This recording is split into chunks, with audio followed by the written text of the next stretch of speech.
Hello, ഞാൻ ഉണ്ടാക്കണത് ഇന്ന് റേഷനരി വെച്ചുകൊണ്ട് ഒരു കുസ്കയാണ് കേട്ടോ.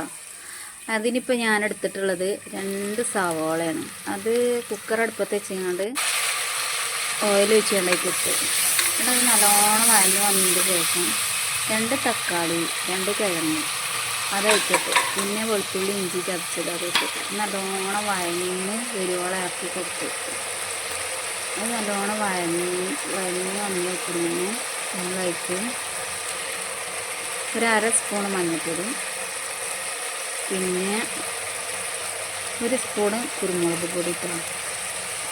പിന്നെ നമ്മളതിലേക്ക് ഇട്ടിട്ടുള്ളത് ബിരിയാണി മസാലയാണ്. ഒരു 1/2 സ്പൂൺ ബിരിയാണി മസാല ഇട്ടുകൊണ്ട് നല്ലോണം ഇളക്കി യോജിപ്പിച്ച് പിന്നെ അതിലേക്ക് ഇപ്പോൾ നമ്മൾ ഉപ്പ് പാകത്തിന് ഇട്ടിരുന്നു കേട്ടോ. ഉപ്പും കൂടി ഇട്ടുകൊണ്ട് നല്ലോണം ഇളക്കി വെച്ചതിന് ശേഷം കഴുകി വെച്ച റേഷനരി 2 ഗ്ലാസ് റേഷനരിയാണ് ഞാൻ എടുത്തിട്ടുള്ളത്. അത് ഞാൻ ആ കുക്കറിട്ടിട്ട് എന്നിട്ട് മൊത്തം ഒന്ന് ഇളക്കി യോജിപ്പിച്ചതിന് ശേഷം അതിന് കറക്റ്റ് 2 ഇരട്ടി ഇങ്ങോട്ട് അളവിനനുസരിച്ച് അതിൻ്റെ ഇരട്ടി വെള്ളം ഒഴിച്ചതിന് ശേഷം ഒരു 3 വിസിൽ 2 സ്പൂൺ നെയ്യ് പറഞ്ഞിട്ടുണ്ട് കേട്ടോ.